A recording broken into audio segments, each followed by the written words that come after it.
सभापति महोदय, अगर ये उतार देते हैं धरातल पे तो। इस बजट में कहा गया है पिछले 4 साल में जितनी भी घोषणाएं हुई उनमें हम लोगों ने 80 से 85% घोषणाएं पूरी हो गई। सभापति महोदय, मेरा निवेदन रहेगा आपसे, 4 बजट की किताबें मेरे पास पड़ी हुई है। ये जो बात कही गई है बिल्कुल ये उल्टी बात है सभापति महोदय, क्योंकि मेरी विधानसभा में जितनी भी घोषणाएं हुई है वो अब तक 20% भी पूरी नहीं हुई है, और इस बजट में कहा गया है कि 80 से 85% हम लोगों ने पूरी कर दी है।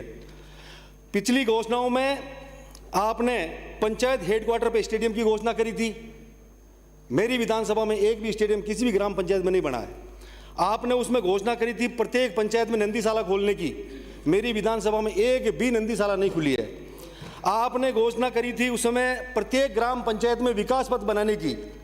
मेरी विधानसभा में एक विकास पथ बना है माननीय सभापति महोदय, केवल हुरडा में, इसके अलावा एक भी नहीं बना है। रामगढ़ भिंडर सड़क की घोषणा आपने बजट में 2 बार कर दी है। पिछले 4 बजटों में आपने 2 बार घोषणा कर दी है, लेकिन वो आज भी अधूरी है।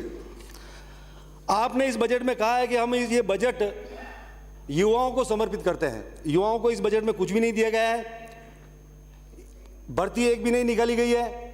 और CHA जिनको आपने कोविड सहायक का नाम दिया था उस समय, राजस्थान के सारे नेता, इस सरकार में बैठे हुए सारे जनप्रतिनिधि कोविड के समय में घरों में सोए हुए थे, और कोविड सहायक जो अपनी जान को हथेली में रख करके, अपनी जान को जोखिम में डाल करके पूरे राजस्थान में लोगों की सेवाएं कर रहे थे, वो 27 से 28 हज़ार कोविड सहायक आज घर पे बैठे हुए हैं और खून के आंसू रो रहे हैं।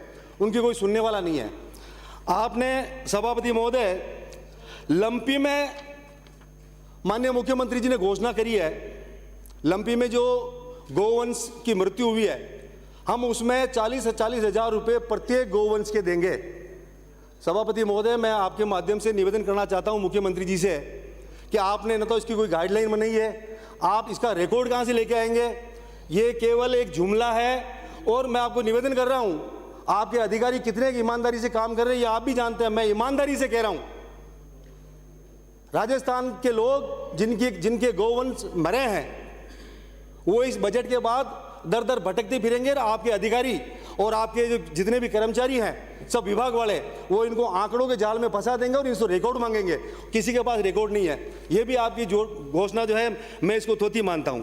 आपने राजकीय महाविद्यालयों की घोषणा करी। मेरी विधानसभा में अंटाली में महाविद्यालय दिया, मैं मुख्यमंत्री जी का बहुत बहुत आभार व्यक्त करता हूं। लेकिन इसके साथ ही मेरे बदनौर उपखंड क्षेत्र है माननीय सभापति महोदय, और पहाड़ी इलाका है, वहाँ 17 ग्राम पंचायतें पहाड़ों पे बसी हुई है। उपखंड क्षेत्र होते हुए वहाँ महाविद्यालय नहीं है। मैं आदरणीय मंत्री महोदय से निवेदन करना चाहूँगा, मंत्री जी भी यहाँ विराजे हैं, आप भी मेरी पैरवी करेंगे क्योंकि आप भी मेरी विधानसभा से ही आते हैं, आप मंत्री हैं। मैं तो आपको राजस्थान के 2nd नंबर के मुख्यमंत्री जी के रूप में मैं आपको देखता हूँ, आप मेरी पैरवी करेंगे। मेरे बदनौर में महाविद्यालय और गुलाबपुरा में बॉयज़ कॉलेज, इसकी आप घोषणा कराएं रिप्लाई में। ये मेरा हाथ जोड़ करके आपसे निवेदन है। आपने अस्पतालों में निःशुल्क जांच का दायरा बढ़ाने की घोषणा करी। मेरा आपसे निवेदन है, धरातल पे पता कीजिए माननीय सभापति महोदय, अस्पतालों में जो आपने घोषणा करी है जांच का दायरा बढ़ाने की, आपने मशीनरी लगा दी, आपने सब कुछ कर दिया, लेकिन स्टाफ नहीं है। बदनौर मेरा इतना बड़ा कस्बा है, उपखंड क्षेत्र है, लेकिन एक डॉक्टर वहाँ है। CSC है, बहुत बड़ी CSC है सभापति महोदय, वहाँ केवल एक डॉक्टर पे वो CSC चल रही है। आसिंद में 13 डॉक्टरों की पोस्टें खाली है आज की तारीख में, 13।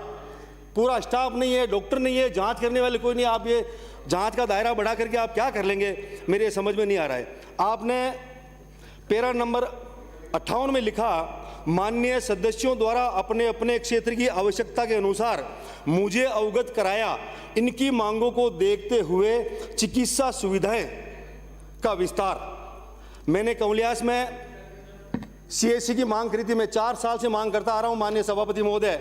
गुलाबपुरा से लेकर के भिलवाड़ा 60 किलोमीटर का एरिया पड़ता है, बीच में एक भी CSC नहीं है। और कंवलियास मेरे बहुत बड़ा कस्बा है, कंवलियास में CSC, ब्राह्मणों की शरीर में CSC मैं पिछले 4 साल से मांग करता आ रहा हूं, मेरी आज तक नहीं सुनी है। मेरा निवेदन है आपके माध्यम से माननीय मुख्यमंत्री जी से, जब आप रिप्लाई देवें तो कंवलियास में CSC, ब्राह्मणों की शरीर में CSC, और बरसनी मेरी एक बहुत बड़ी ग्राम पंचायत है, बहुत बड़ी, वहाँ 21 मजरे ढाणी लगती है सभापति महोदय।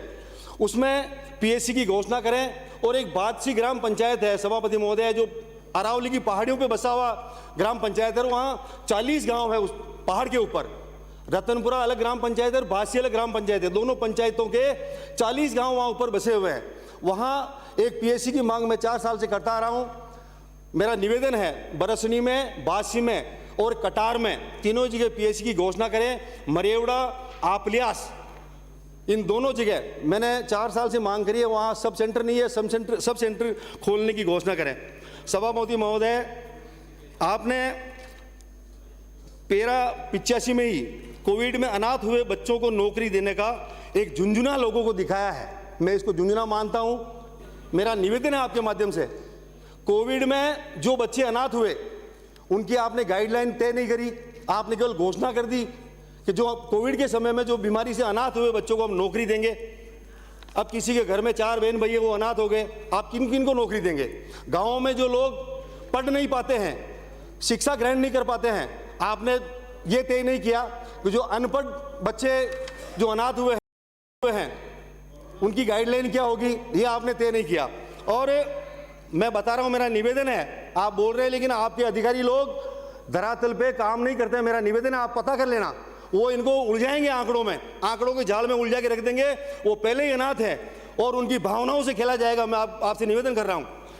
और क्योंकि आपने 1 लाख रुपए की घोषणा करी थी, कोरोना में जिन लोगों की मृत्यु हुई है उनकी विधवाओं को 1 लाख रुपए देने की घोषणा करी है। मेरे वहाँ ब्राह्मणों की श्रेणी में एक केस आज भी पेंडिंग है, वो दर दर भटक रही है, वो महिला, कोई सुनने वाला नहीं है उसकी, जबकि उनकी मृत्यु हॉस्पिटल में हुई है, भीलवाड़ा के एमजी हॉस्पिटल में, लेकिन आज तक उनको पैसा नहीं मिला।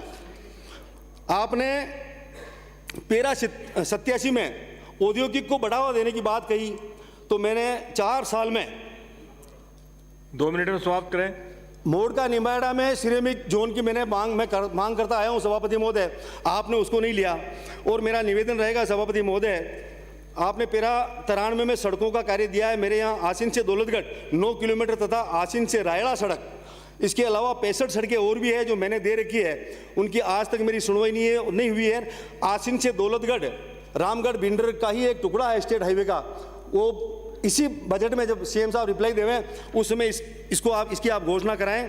साथ ही मेरा निवेदन दूसरा ये रहेगा, आदरणीय सभापति महोदय, JJM योजना में 5% तथा 10% जो जन सहभागिता में लिया जाता है वो आपने राज्य सरकार से देने की घोषणा की है। तो जिन लोगों ने पैसा जमा करा दिया, मेरा हुरडा क्षेत्र ऐसा है सभापति महोदय जहाँ चंबल का पानी आज तक नहीं आया है, लोगों ने पैसा जमा करा दिया, उन लोगों का क्या होगा जिन्होंने आज तक पानी नहीं पिया? मेरा निवेदन रहेगा माननीय मुख्यमंत्री जी से, उनका पैसा भी वापस दिलाया जाए, क्योंकि उन्होंने आज तक पानी देखा ही नहीं है। जब योजना में पैसा ही सरकार को देना है तो जिन लोगों ने पानी नहीं पिया है उनका पैसा वापस दिलाया जाए। साथ ही सभापति महोदय, आपने पैरा 126 में प्रदेश में पेनोरमा निर्माण तथा महत्वपूर्ण स्मारकों मंदिरों के जीर्णोद्धार की बात कही। मैंने 4 साल में कितनी बार आपको अवगत कराया, अंतर्राष्ट्रीय तीर्थ स्थल सवाई भोज मंदिर तथा गोठा दड़ावर देवनारायण मंदिर के लिए आपको नहीं लिया, आपने इसको नहीं लिया। सिर्फ एक मालाश्री देवनारायण की जन्मस्थली का नाम आया है, उसमें भी स्पष्ट नहीं किया, आपने उसमें लिख दिया विकास कार्य कराएंगे। मेरा निवेदन है कि पर्यटन की दृष्टि से देखते हुए सवाई भोज मंदिर, गोठा दड़ावर देवनारायण मंदिर, मालाश्री देवनारायण मंदिर, बंकियारानी माताजी मंदिर, तांबेसर की बावड़ी, बदनौर महल, बेराट माता मंदिर तथा बैकुंठी धाम भरनागर, इन सभी का सौंदर्यकरण तथा विकास के लिए आप फंड की घोषणा करें अपना रिप्लाई में। आदरणीय सभापति महोदय, 1 मिनट में मेरी बात को समाप्त करूंगा सभापति महोदय, 1 मिनट के लिए, केवल 1 मिनट में। मेरा निवेदन रहेगा आपसे, स्कूलों के नवीन भवन, बाउंड्री विन स्कूलों में बाउंड्री, गुलाबपुरा में बोज कॉलेज, बदनौर में महाविद्यालय, प्राथमिक व उच्च प्राथमिक विद्यालयों को क्रमोन्नत करें। आसिन, बदनौर, हुड़ा, गुलाबपुरा में स्टेडियम बनवाएं। कंवलियास व ब्राह्मणों की श्रेणी पीएससी को सीएससी में क्रमोन्नत करें। बासी, बरसनी, कटार में पीएससी में क्रमोन्नत करें। आपल्यास व मरेवड़ा में सब सेंटर खोला जाए। मोड़का निम्बाड़ा में सिरेमिक जोन की घोषणा करें। और विशेष तौर से आदरणीय सभापति महोदय, मेरा एक 65 सड़कों की लिस्ट है, मैं भी टेबल कर दूंगा। मेरा निवेदन रहेगा आपके माध्यम से मुख्यमंत्री जी से, जब वो रिप्लाई देवें उसमें मेरे आसीन हुड़ा विधानसभा की जितनी भी जो घोषणाएं हैं जो अधूरी रह गई है, मैं पिछले 4 साल से कहता रहा हूँ, क्योंकि मैं माननीय मुख्यमंत्री जी से निवेदन करना चाहूँगा कि ये आपका आखिरी बजट है, इसमें जाते जाते आप मेरे आसीन हुड़ा के लोगों का भी भला करके जाएंगे तो लोग आपको दुआएं देंगे। आपने मुझे बोलने का मौका दिया, धन्यवाद। जय हिंद, वंदे मातरम। श्रीमती